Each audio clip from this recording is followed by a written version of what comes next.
आई kitchen मध्ये नमस्ते। आज मी बनवते अंड्याची भाजी। तर इथे अंडी 10 आहेत, 10 अंडी आहेत। इथे आपल्याला पुढची लागणारी सामग्री, इथे 2 ते 4 हिरव्या मिरच्या आहेत, इथे 2 टोमॅटो आहेत, कढीपत्त्याची पानं आहेत, 10-12 लसणीच्या पाकळ्या आहेत आणि 2 इंच अद्रक आहे। इथे सुका खोबऱ्याची 1 वाटी आहे। आपल्याला कोथिंबीर लागणार वाटण्यासाठी। फोडणीसाठी तेल 3 चमचा आहे। इथे धना पावडर 1 चमचा, तिखट लाल 1 चमचा, काश्मीरी लाल मिरची पावडर 1 चमचा, अर्धी चमचा गरम मसाला, अर्धी चमचा हळदी पावडर आणि चवीनुसार मीठ। इथे सुका खोबरा आहे 1 वाटी, 2 इंच अद्रक, 10-12 लसणीच्या पाकळ्या। हा आपल्याला नाही ना वाटण करायचं आहे। हिरवी मिरची आणि 2 टोमॅटो। इथे कोथिंबीर टाकायचं आणि छान असं पाणी टाकून घ्यायचं। मसाला वाटून घेतलेला आहे। ह्याला मसाला वाटायला 1 वाटी पाणी लागले। इथे गॅसवर कढई ठेवलेली आहे। इथे आपण आहे ना तेल टाकून घ्यायचं। इथे तेल टाकलेलं आहे। तेल आहे ना जास्त असं गरम नाही झाले पाहिजे, कमी गरमच असेल ना तेव्हा आपण सुके मसाले टाकायचं। कारण सुके मसाले आहेत ना जळल्यानंतर आहे ना टेस्ट जाणार, म्हणून इथे तेल गरम कोमट झाला बस त्याच्यामध्ये मसाले टाकायचे। इथे लाल मिरची पावडर आहे, घरगुती आहे ती, काश्मीरी लाल मिरची पावडर आहे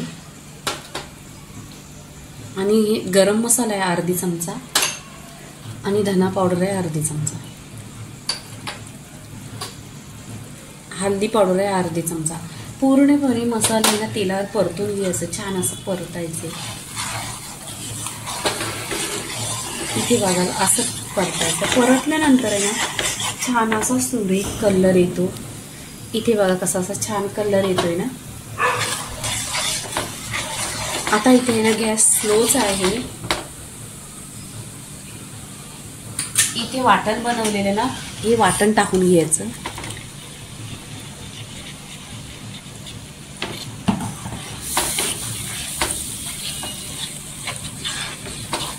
इथे वाटण टाकलेलं आहे।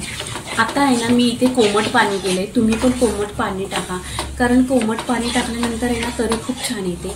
नक्की तुम्ही ट्राय करा। इथे आहे ना कढीपत्ता टाकायचा, कारण तेलात टाकल्यावर आहे ना पूर्णपणे जळून जातो। मी आहे ना कढीपत्ता आता टाकलाय, कारण तेलात टाकल्यानंतर आहे ना पूर्णपणे जळून जातो। आता याचा खुशबू खूप छान येईल आणि ही रेसिपी आहे ना 1 नंबर आहे। तुम्ही बघा ह्या पद्धतीने बनवा। इथे काय करायचं, पाणी टाकायचं। मी मिक्सरच्या भांड्यातच पाणी टाकलंय। हे पाणी आहे ना मी कोमट करून घेतलेलं आहे। कोमट पाणी केल्यानंतर आहे ना तरी तर खूप छान येते आणि लवकर भाजी पण लवकर शिजते।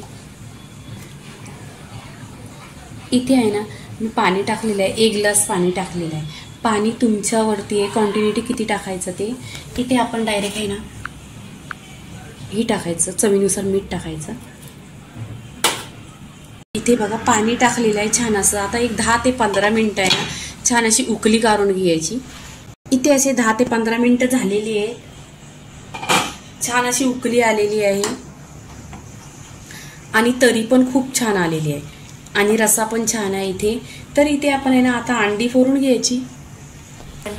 इथे आहे ना आपण ही बाउल घेतलेला आहे, त्याच्यामध्ये अंडा कसा तोडायचा तो बघायचं, कारण आपण डायरेक्ट कढईमध्ये टाकला ना तर कधी काय होतं चिकटूनच राहतो, म्हणून अंडा असं तोडून घ्यायचं। इथे तोडलेलं आहे। इथे गॅस आहे ना स्लोच ठेवायचा। इथे बघा असं अंड टाकायचं। आता सगळी अंडी फोडून घ्यायची। इथे मला आहे ना मी 1 अंडा डायरेक्ट तोडून दाखवते, असं तोडायचं, पण गॅस आहे ना एकदम स्लो ठेवायचा।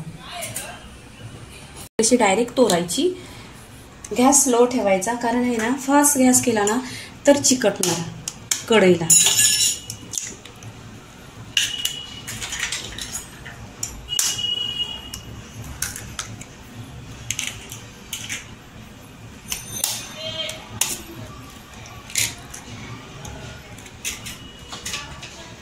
इथे पूर्णपणे अंडी तोडलेली आहेत। इथे आहे ना एक 10 ते 15 मिनिटं आहे ना छान अशी भाजी शिजवून घ्यायची। 10 ते 15 मिनिटं आहे ना छान अशी भाजी स्लो गॅसवर शिजवून घ्यायची। इथे 10 ते 15 मिनिटं झालेले आहेत ना, छान असा रस्सा शिजलेला आहे. इथे बघा आता आहे ना, गॅस बंद करायचा आणि मी तुम्हाला दाखवते. बघा किती मोठा मोठा असा पीसेस आहे अंड्याचा. इथे बघा पूर्णपणे अंडी आहेत ना, बघा कशी मोठी आहेत, एक पण असा फुटलेला नाही. म्हणून तुम्ही आहे ना पूर्णपणे टिप्स बघा आणि व्हिडिओ पूर्णपणे बघा. इथे काय करायचं, आपण कोथिंबीर टाकायची.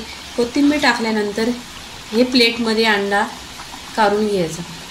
याची भाजी पूर्णपणे झालेली आहे. लाईक करा, शेअर करा, सबस्क्राईब करा आणि नेहमीच खात राहा. धन्यवाद.